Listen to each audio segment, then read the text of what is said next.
Okay, today we're discussing a rather sensitive topic, but bear with me because at the end of this video, you might be able to take some positivity into the next period of time where we could all be in quarantine, or kind of be socially distancing. And my goal is to obviously share some of that. Intro.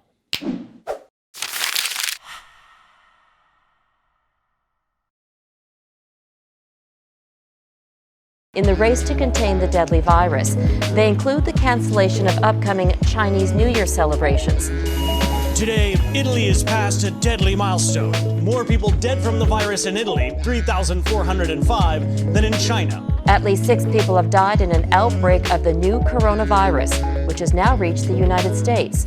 How did this happen to Italy? Why Italy?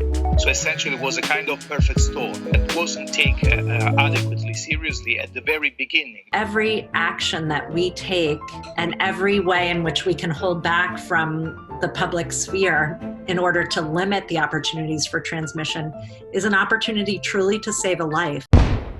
Death, sickness, isolation, sacrifice, hand washing, stock market crashing, job market crashing. So the list of horrors goes on, and it can definitely be easy to find yourself going down the rabbit hole of the doom and gloom and anxiety that this pandemic has put pretty much the whole world into. Today I want to talk about the silver linings of the coronavirus pandemic. First, I want to go interview some people and collect their thoughts about what was going on before the pandemic for them, what's going on now for them, and how they're dealing with it and how they're pushing forward and setting goals despite this horrible time.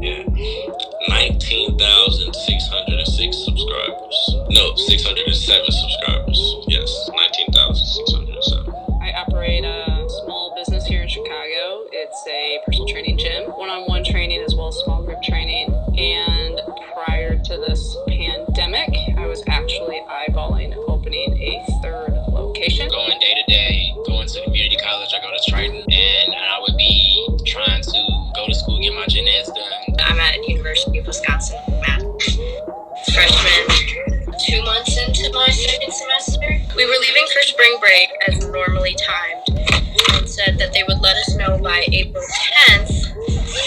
That was the date that we were projected to come back.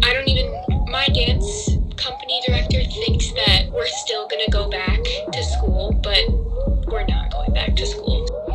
It kind of put everything on hold. Like, any plans that I had coming up ahead, I can't do them. So it's a bit of a hit. Hopefully for the long term, we'll pull through just fine, but I've just been taking every day as like, oh my gosh, I have so much time. I'm about to do everything. Like, The positive thing, the good takeaway from it is that, I still have those connections with people on my floor. And I know, the people that I want to see next year, I'll still see them.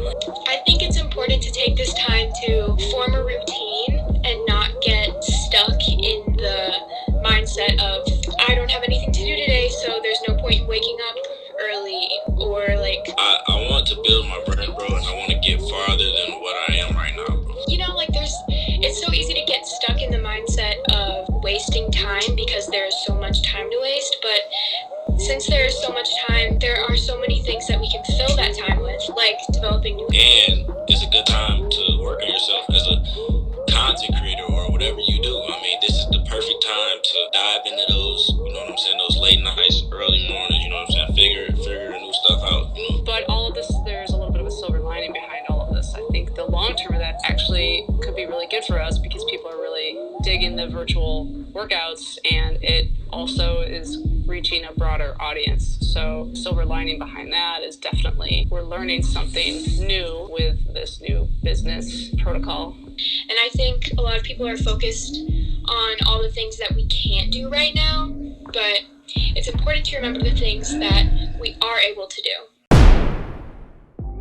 So I have told this story before on this channel, and I've been documenting this story on my channel for the past 6 or 8 months, but I want to tell it again to give context to the rest of this video.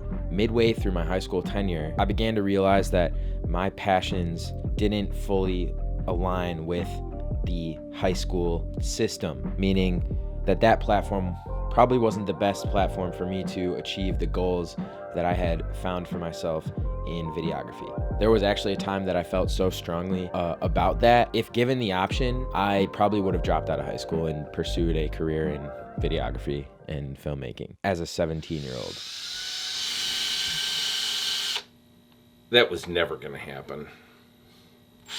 After I realized that I was quote unquote stuck in the mud, meaning that I had to stay in high school and I was stuck there. I wasn't going to drop out, obviously. I realigned my goals and started getting my grades back together, started studying for the SAT, and eventually applied to schools in Chicago. And I eventually decided to, at the time, go to the University of Illinois at Chicago, aka UIC. I always kind of felt iffy about it. One night I was driving and the idea of a gap year popped back into my head, and it was too strong for me to ignore, and I ended up deciding to go through with that idea and pursue a business in freelance videography, create a documentary, premiere it at a theater, all of which have been successful endeavors for me. And I'm actually not even going to go to school next year because the stuff that I've decided to pursue has just gone so well for me. But the point of this story is not to pat myself on the back. The point of the story is to talk about creating your own curriculum, which was something I was only able to do with all the extra time that I wasn't spending at an institution. Now, when I made the choice to do my own thing, I had 3 major assets that I could use to my advantage. The first one was time.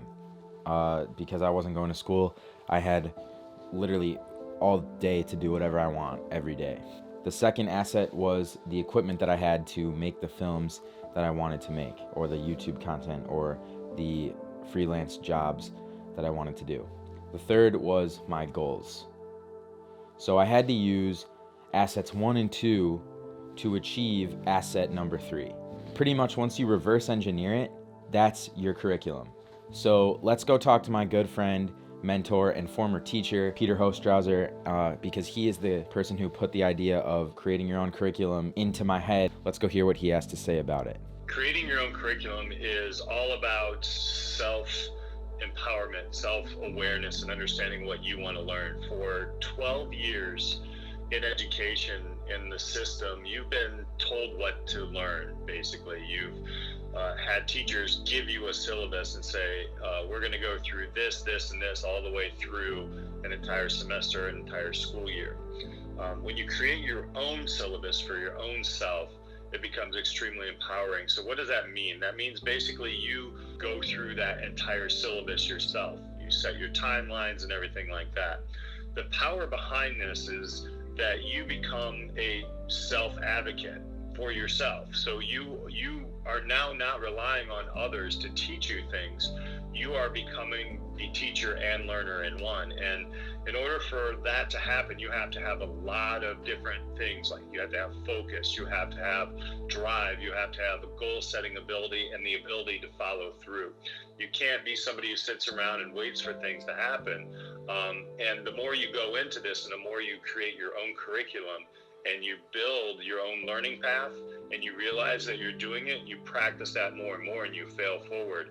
And basically the empowerment is there for you to learn anything. With technology and the people who are out there that you can connect with, the world becomes yours.